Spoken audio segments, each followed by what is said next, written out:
लिया, अपने गुनाहों से तौबा कर ली, तो बाइबल कहती अब तुम्हारा शरीर पवित्र आत्मा का घर है। अब तुम्हारे शरीर में पवित्र आत्मा रहता है। तुम अपने नहीं हो, तुम यीशु मसीह का लहू देकर, दाम देकर तुम मोल ले लिए गए हो। इसलिए अपने शरीर के द्वारा परमेश्वर की महिमा करो।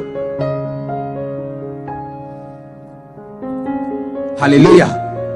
और बाइबल कहती पवित्र आत्मा जब आप में बसता है तो क्या होता है फिर आपकी लाइफ में।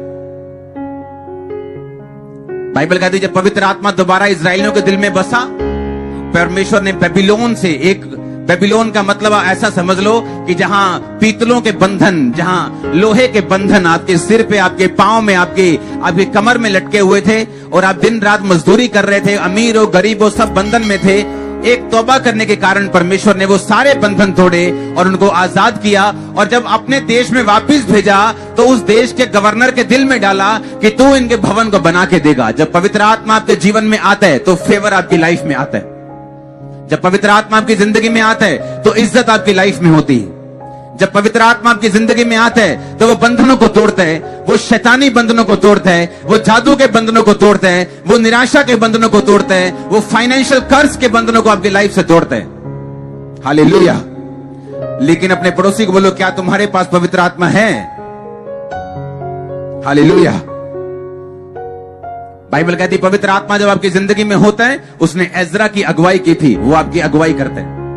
आपने कौन से बिजनेस में जाना है, आपने कौन से कैरियर को चुनना है, क्योंकि आपका पड़ोसी जिस कैरियर में कामयाब है हो सकता है आप उसमें फेल हो जाएं। आपका पड़ोसी जिस दुकान में पास हो रहा है आप उसको देखकर खोल के फेल हो जाएं, ऐसा हो सकता है। अगर आपके पास पवित्र आत्मा नहीं है आप कॉपी कैट बन सकते हैं और फेल हो सकते हैं। लेकिन अगर आपके पास पवित्र आत्मा है तो वो कॉपी हो या ओरिजिनल हो, वो कैसा भी हो, वो आपको सफल कर सकता है, क्योंकि वो आपको बताएगा कि तूने क्या करना है। आमीन। बाइबल कहती है पवित्र आत्मा लोगों को समझ देते हैं, वो लोगों से बात करते हैं, वो लोगों की अगुवाई करते हैं। पुराने नियम में परमेश्वर ने लिखा कि मूसा के टाइम पे जब परमेश्वर ने अपने भवन को बनाना था तो परमेश्वर ने ऐसे लोगों को खड़ा किया और उनके दिल में ऐसी बुद्धि डाली कि जो परमेश्वर के कहने के अनुसार लकड़ी का काम कर सके, जो परमेश्वर के कहने के अनुसार लोहे का काम कर सके, पीतल का काम कर सके, परमेश्वर के कहने के अनुसार वेदियों को बना सके। यह भी पवित्र आत्मा का काम था। यूसुफ क्यों कामयाब हुआ? क्योंकि उसके पास दर्शन बताने का, दर्शन का अर्थ बताने का वरदान था। और किसने दिया? पवित्र आत्मा ने। यूसुफ के बाद में एक बात बोली जाती थी कि यूसुफ के अंदर एक उत्तम आत्मा रहती है। कौन सी उत्तम आत्मा? वो पवित्र आत्मा था जो उत्तम था, क्योंकि पवित्र आत्मा से ऊपर और कोई नहीं है। कोई भी उत्तम आत्मा इस धरती पे नहीं है सिवाय पवित्र आत्मा के। हालेलुया। क्योंकि सबने पाप किया, किसी ने पुराने टाइम पे किया और परमेश्वर में आ गए, किसी ने बाद में किया, लेकिन पवित्र आत्मा पवित्र है, उसने कभी भी पाप नहीं किया, बाइबल कहती। और वही उत्तम आत्मा था जो यूसुफ के अंदर रहता था और उसकी गवाही दी जाती थी कि इस बंदे के अंदर उत्तम आत्मा रहता है। और उसके अंदर एक गिफ्ट था। कौन सा? दर्शनों का अर्थ बताना। कि आप उसे अपना सपना बताते थे, वो उसका अर्थ बताता था। और वो ख्याली पुलाव नहीं होते थे, वो सपना सच होता था। इसी वरदान के कारण जब राजा के दो बंदों ने राजा को बताया कि राजा जब हम जेल में थे तो एक यूसुफ नाम के बंदे ने हमें हमारे दर्शनों का अर्थ बता दिया था। एक को उसने बताया था तू मर जाएगा 3 दिन में, एक को बताया था कि 3 दिन में तेरी पोस्ट दोबारा तुझे राजा गद्दी पे बिठा देगा, और वैसा ही हुआ था। तू उसको बुला, तेरे दर्शन का अर्थ वही बता सकता है। और बाइबल कहती है जब यूसुफ राजा के सामने आया तो उसने उस दर्शन का अर्थ बताया, और उस दर्शन के अर्थ बताने के कारण वो उस देश का प्रधानमंत्री बनाया गया। इसका मतलब क्या? इसका मतलब अगर पवित्र आत्मा आपके जीवन में है वो आपको एक खास वरदान देगा जो आपको लोगों से भिन्न करेगा, लोगों से अलग करेगा।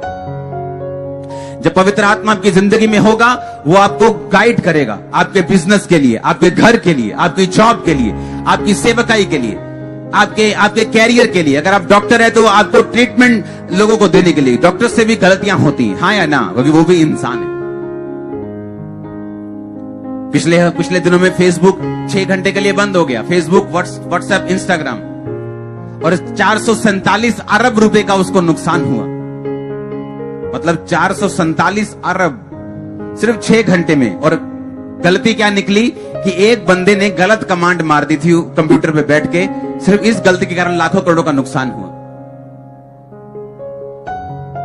इंसान है, इंसान गलती करता है, लेकिन बाइबल कहती पवित्र आत्मा जब आपकी जिंदगी में होता है तो बाइबल कहती डैनियल की जिंदगी में जब भी उसकी जिंदगी में कोई दोष ढूंढने के लिए लोग आते थे तो उसकी जिंदगी में दोष नहीं मिलता था, और उसकी भी यही गवाही दी गई कि डैनियल के अंदर एक उत्तम आत्मा रहता है। आपकी दुनिया में अगर कीमत बढ़ानी है, अगर अपनी दुनिया में इज्जत बढ़ानी है, अगर दुनिया में वो गुमे हुए जानवरों की तरह नहीं रहना है, तो आपको याद रखना होगा कि पवित्र आत्मा आपको चाहिए ही चाहिए, किसी कीमत पर, हर कीमत पर आपको चाहिए। अगर वो आपके पास नहीं है, आपका टैलेंट किसी काम का नहीं, क्योंकि वो आपकी जिंदगी में बरकत दे सकता है, किसी तरह का पैसा दे पाएगा, लेकिन बाकी सब चीजों से आपको फ्री नहीं रख पाएगा, बाकी सब श्रापों से आपको सुरक्षित प्रोटेक्टेड नहीं रख पाएगा, आपको आजाद नहीं रख पाएगा। और यही बात दाऊद जानता था। इसलिए भजन संहिता की उस आयत को हम पढ़ेंगे, उसमें लिखा, हे परमेश्वर मुझे अपने सामने से निकाल ना दे और अपने पवित्र आत्मा को मुझसे अलग ना कर। दाऊद ये बात जानता था कि उसकी जिंदगी में उसकी आशीष का कारण पवित्र आत्मा है, बार बार जीतने का कारण पवित्र आत्मा है। इसलिए उसने परमेश्वर से प्रार्थना की, जब उसने पाप किया, कि प्रभु अपने पवित्र आत्मा को मुझसे अलग ना कर और मुझे अपने सामने से निकाल ना दे।